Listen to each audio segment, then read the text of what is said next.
What would you do if a crumpled parking receipt, wedged between the seats of your wife's car, proved she had been somewhere she swore she'd never go?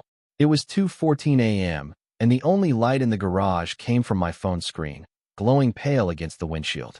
The receipt trembled in my hand, not because of the cold, but because I recognized the location printed at the top. LAX Terminal Parking Structure P3.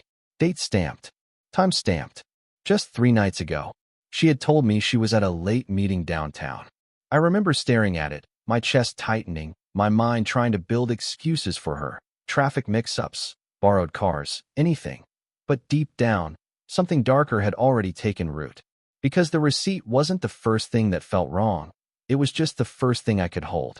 And when I finally checked the time on the receipt again, I realized something that made my stomach drop. She hadn't just gone to the airport. She had picked someone up. If you genuinely enjoy our stories, please subscribe to the channel, tell us where you're from, and what time it is right now. It's always fascinating to know how far our story flows. I didn't confront her that night.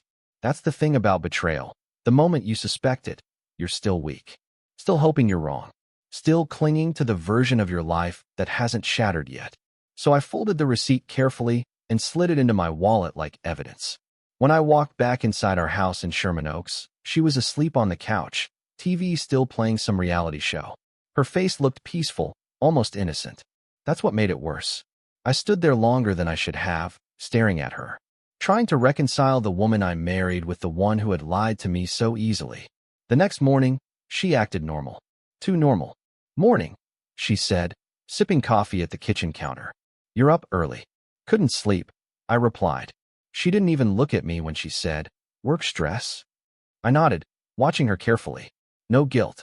No hesitation. Nothing. That's when the humiliation started to settle in. Because it wasn't just that she might be cheating, it was that she was good at it. Over the next week, I started noticing everything. Her phone never left her hand anymore. She angled the screen away from me when she texted.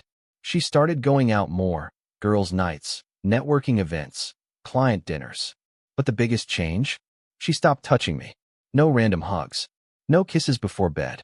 No lingering looks. It was like I had become furniture. One night, I tested her. You want to go to dinner this Friday? I asked casually. She didn't even look up from her phone. I can't. I have a work thing. What kind of work thing? She sighed, annoyed. Why are you interrogating me? That word hit me harder than it should have. Interrogating. Like I was the problem. Like I was crazy. That's when I knew. I just didn't know how bad it was yet. So I started digging. It began small. Checking her car again. Glove compartment, center console, under seats. More receipts. Airport parking. Different dates. Always late at night. Then I checked our shared credit card statements. Hotel charges. The Roosevelt Hotel on Hollywood Boulevard. A boutique hotel in West Hollywood. And one that made my blood run cold. A luxury suite at the Intercontinental in downtown Los Angeles. I sat at my desk staring at the charges, my hands shaking. This wasn't a mistake. This wasn't a one-time thing. This was a pattern. And suddenly, I wasn't just hurt anymore. I was angry. But I didn't confront her. Not yet. Because I needed to know who. I installed a small voice recorder in her car 2 days later. It felt wrong. Illegal, maybe. But at that point, I didn't care. I needed the truth. The first recording was nothing. The second was just music. But the third changed everything. Her voice filled the speaker, soft and laughing in a way I hadn't heard in months. I missed you, she said. A man's voice responded. Confident. Smug. You just saw me 2 days ago. That's too long, she whispered. My grip tightened on the recorder. Your husband suspicious yet? He asked. She laughed. Actually laughed. He's clueless. Honestly, it's almost sad. Something inside me cracked at that moment. Not a loud break. Not dramatic. Just a quiet, final snap. Because I realized she didn't just betray me. She disrespected me. They talked about hotels, flights, plans. He flew into LAX regularly. She picked him up. They spent nights together while I sat at home thinking she was working. His name was Ryan. And he wasn't just some random guy. He was her former coworker. The one she told me wasn't her type. That night, I didn't sleep. I sat in the dark living room, listening to that recording over and over again until the words stopped hurting and started hardening into something else. Something colder. That's when the plan began. Over the next month, I became someone she didn't recognize. Quiet. Observant. Calculated. I gathered everything. More recordings. Photos of her car at airport parking. Hotel booking confirmations. I even followed her once. Watched from across the street as she kissed him outside the Intercontinental like I didn't exist. That image burned into my mind. But I didn't act. Not yet. Because revenge isn't about reaction. It's about timing. I met with a lawyer in downtown Los Angeles on a Tuesday afternoon. I laid everything out. Proof of infidelity. Financial records. Recordings. He looked at me and said, "You're in a strong position." That was all I needed to hear. We prepared everything. Divorce papers. Asset protection. Evidence submission. But I didn't just want to win legally. I wanted the truth exposed. So I waited for the perfect moment. Her company was hosting a networking gala at a rooftop venue in West Hollywood. She insisted I come. Good for appearances, she said. I smiled. Of course. That night, she looked stunning. Red dress. Perfect makeup. That same smile she used to give me. Except now, I knew it wasn't mine. The rooftop was packed. Colleagues, clients, executives.